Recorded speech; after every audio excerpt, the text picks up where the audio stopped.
De retour dans l'Africa Newsroom, notre éditorialiste Jean-Marie Bitomo nous a rejoint. Jean-Marie, bienvenue. Bonsoir Amira, bonsoir à tous nos téléspectateurs. Et Raymond Cheng, notre invité, ainsi que notre éditorialiste Malika Cher sont toujours avec nous. Et tout de suite, c'est le dossier du jour.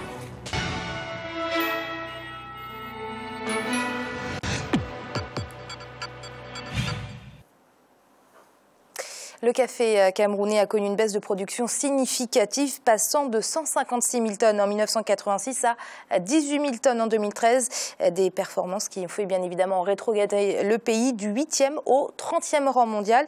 Grâce à un plan de relance qualifié d'ambitieux par les spécialistes, la filière café est désormais tournée vers le modernisme. Reportage de notre correspondant au Cameroun. L'introduction du café au Cameroun remonte à la période coloniale allemande vers 1885.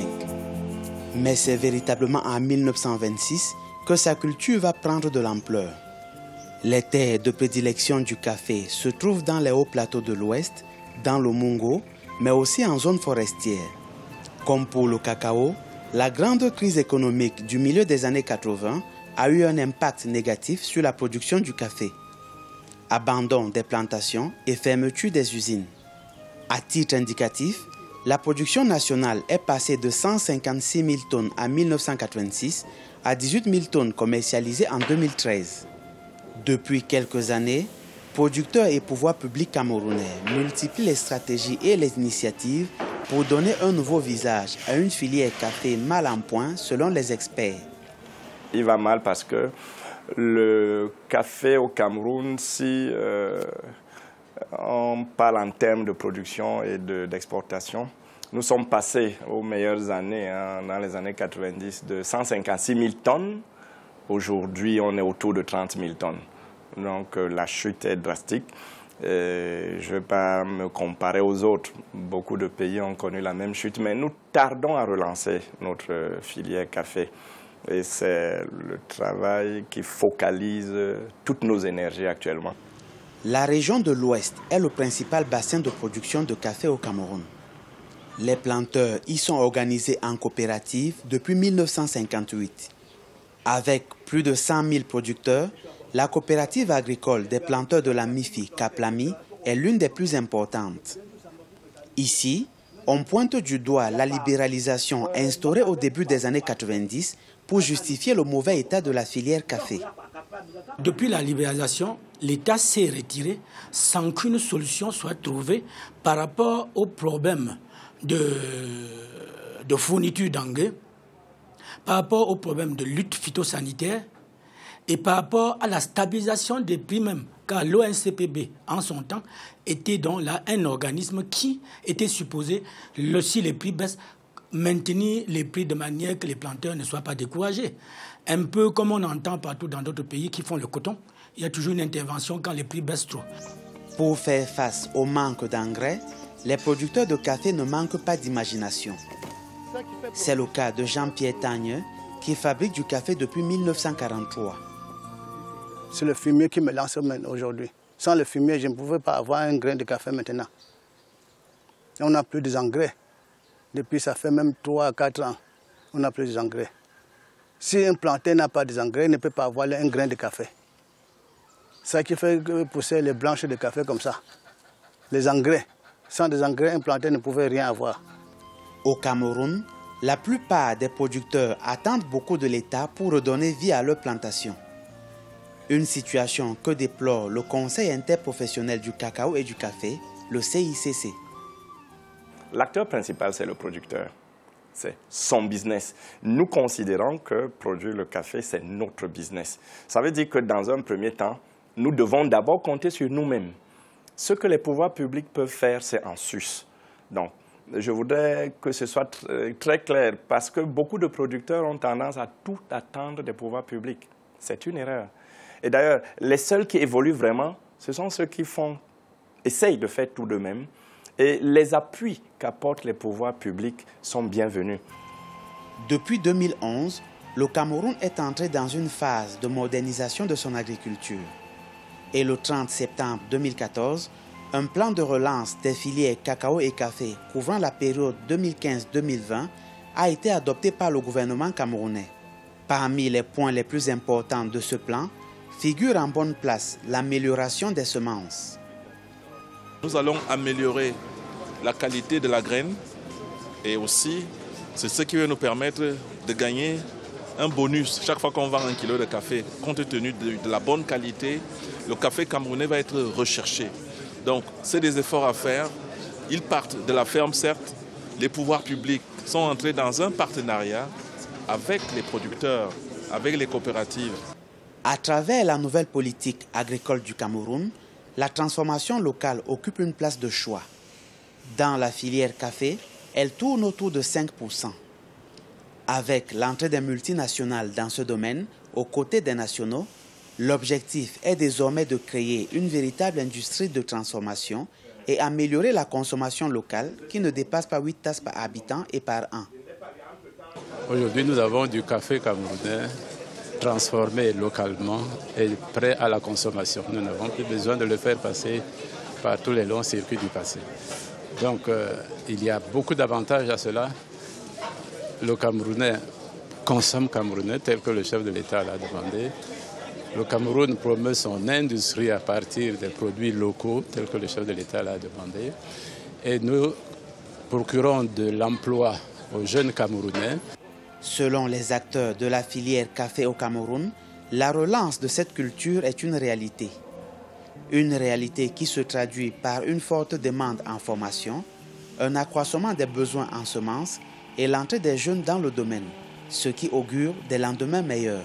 Quand je vois toutes ces pépinières qu'on construit, qu'on installe à gauche, à droite, quand je vois une si forte demande de champs semenciers, ça veut dire là où on prend le matériel végétal, et de parcs à bois, là où on prend le matériel végétal du Robusta, et quand je vois toute cette disponibilité de terre à l'est du Cameroun, dans l'une des parties de l'ouest du Cameroun, et quand je vois l'implication des mairies, les collectivités locales qui veulent, avec le CICC, avoir des conventions pour pouvoir encadrer plus de gens dans la culture du café, permettez-moi d'être très optimiste, et je le suis. Aujourd'hui, classé 30e producteur mondial de café, le Cameroun œuvre pour reconquérir les sommets. Une ambition qui passe par l'entrée en vigueur d'un plan de relance des filières cacao et café d'environ 600 milliards de francs CFA sur une période de 5 ans. La finalité est d'atteindre une production annuelle de 160 000 tonnes à l'horizon 2020 et un taux de transformation locale de 40%, soit environ 64 000 tonnes. Monsieur Cheng, quel bilan dressez-vous de cette filière café? Il faut dire que personnellement, je viens d'une région productrice de café et de cacao dans l'est du Cameroun. Et je suis né dans une ville qui était plongée dans une exploitation industrielle à Bomban, dans une exploitation industrielle de café qui n'existe plus aujourd'hui. Il faut dire que le Cameroun, il y a plein d'exemples comme ça qui montrent que finalement c'est une production, une culture qui a été abandonnée, tout simplement parce que ceux qui la cultivaient n'en vivaient pas, ne trouvaient plus leur compte, et puis finalement ça a été abandonné, et justement ça a eu des conséquences énormes sur la vie des familles, sur la stabilité familiale, y compris l'insécurité, et c'est une très bonne chose qu'on se reprenne aujourd'hui, qu'on veuille relancer, disons, la culture du café, parce que c'est une culture qui a beaucoup d'impact et beaucoup d'impact dans la vie des populations, d'une grande partie des populations du Cameroun. Et comment jugez-vous le plan de relance ? De toute façon, c'est un plan qui doit être justement, qui doit prendre, disons, tous les aspects, disons, de la question, de la production jusqu'à la commercialisation. Et actuellement, on peut dire que les orientations sont bonnes, mais il faut maintenant que ce soit effectif. Et je crois que la première des choses, c'est d'abord de faire en sorte que ceux qui cultivent le café à la base en vivent, et je pense que c'est la meilleure façon de viabiliser.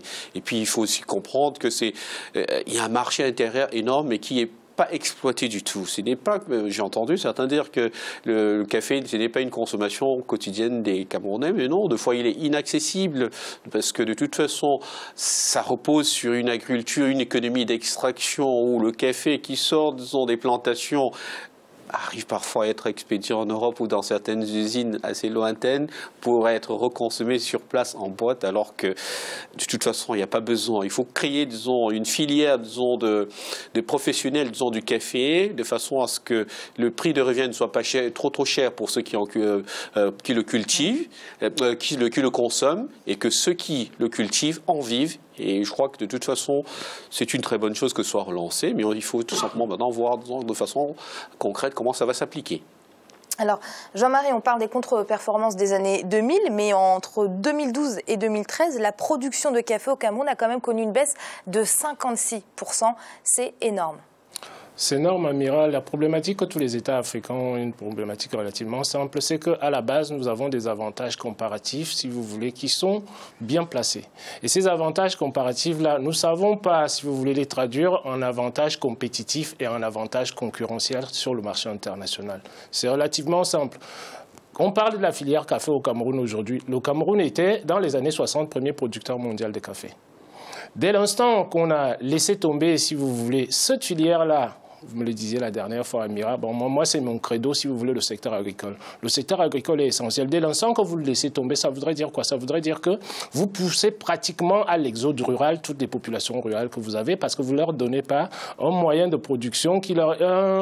un produit qui leur permet de se fixer dans les campagnes. Donc, à partir de cet instant-là, toutes les orientations qui sont mises en œuvre à l'heure actuelle sont des orientations qui sont souhaitables. Mais, encore une fois, comme nous le répétons souvent sur ce plateau, c'est que il ne faut pas que ça reste uniquement des orientations. Tout simplement pourquoi? Parce que l'Afrique, dans pas mal de domaines, nous n'exploitons pas ces avantages comparatifs naturels là que nous avons à la base. Nous laissons les autres, si vous voulez, les exploiter. Et à partir de là, ça désorganise nos sociétés, même à notre insu. C'est-à-dire, on ne se rend pas compte que le fait de ne pas filiériser, si vous voulez, les secteurs économiques, ça a un impact, si vous voulez, sur nos populations. Tout simplement, quand vous filiérisez un secteur économique, ça voudrait dire quoi? Ça voudrait dire que vous fiabilisez, c'est-à-dire les revenus des gens dont ils attendent, si vous voulez, de leur activité. Et à partir de là, comme je dis toujours, le secteur agricole, c'est un secteur moteur essentiel. Vous voyez, un agriculteur, il aura besoin de quoi? Il aura besoin des semences, il aura besoin des engrais dont on parlait ici, là, comme on dirait dans le